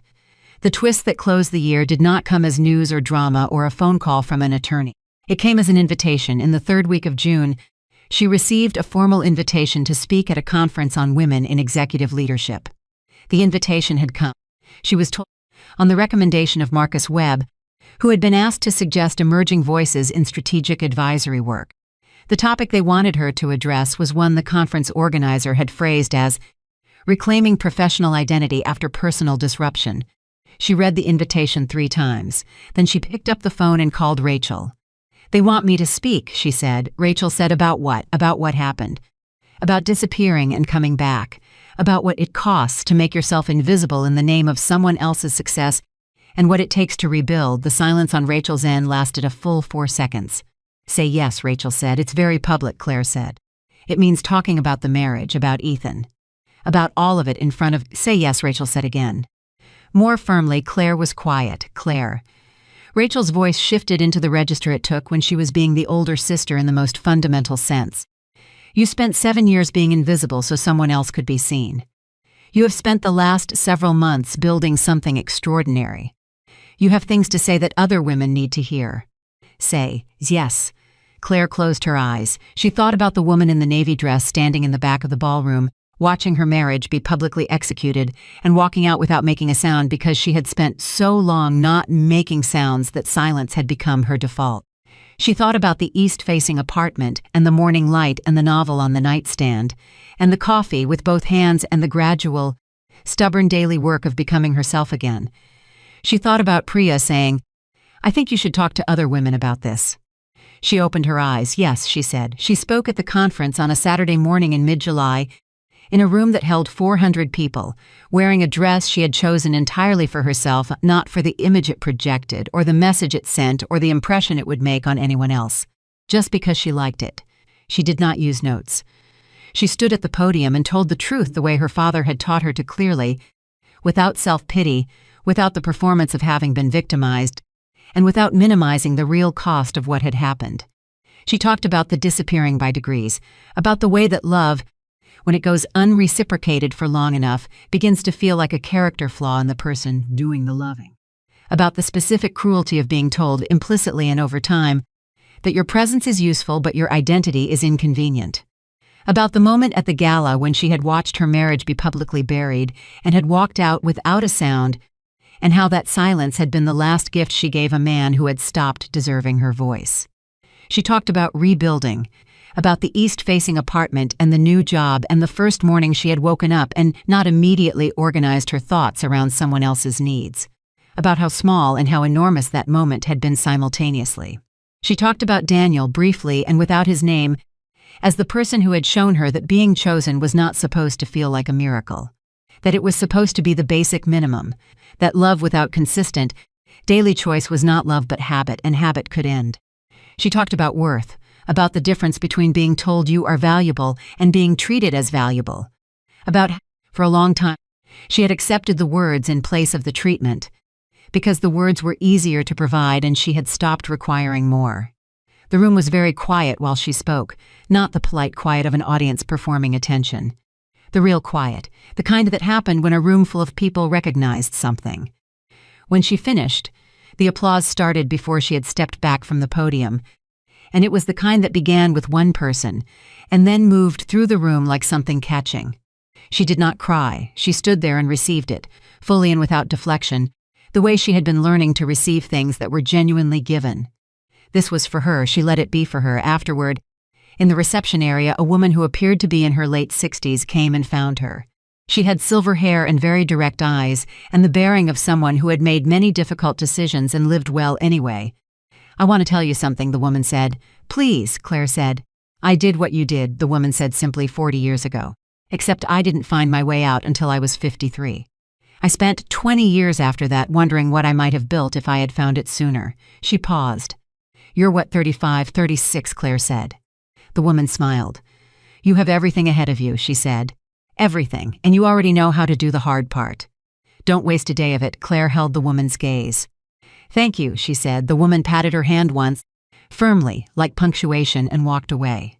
Claire stood in the reception area with the noise of the conference around her and felt the full weight of the year settle into its proper place. Not as a wound, not as a story about what had been done to her, as a foundation, as the specific and irreplaceable experience of having gone all the way down and come all the way back, and knowing now, with a certainty that no one could take from her, exactly how strong the floor was that evening. She and Daniel sat on the small balcony of her apartment in the warm July air, and he asked her how the talk had gone. "It went the way things go when you finally say the true version," she said. "It landed. I knew it would," he said. "I didn't," she admitted. "I was terrified on the way there." "I know," he said. "You texted me 3 times from the cab," she laughed. "I did, and then you did it anyway," he said, "which is the whole story." "Really?" She looked at him. "That is the whole story," she said. He reached over and took her hand. She looked out at the city that had held every version of her, the hopeful one and the diminished one and the rebuilding one, and now this one, the one who had told the truth in a room of 400 people and let them see her clearly and survived it and been better for it. The city that was hers, the life that was hers, the person beside her who had chosen her, every day without performance and without condition, and would keep choosing her not because she needed saving, but because she was worth choosing. Claire Morgan had walked out of a ballroom in a navy dress on the worst night of her life with her spine straight and her face composed, her art breaking in ways she would spend a year learning the full shape of. She had filed the papers and moved the boxes and started the job and told the truth and written the letter and mailed it without looking back and stood at the podium and said every word she had been afraid to say, and she had done. All of it without waiting for anyone's permission. That was the story, not the betrayal. Not the man who had stopped choosing her, or the empire that had crumbled because it was built on the wrong things, or the public humiliation that had turned out, in the end, to be the door she had needed someone to force open. The story was what she had done after. The story was what she had built. The story was the woman who had been invisible choosing, every single day, to be seen and discovering, in the choosing, that she had never been less than extraordinary. She was seen now. She had chosen it herself, and that was everything.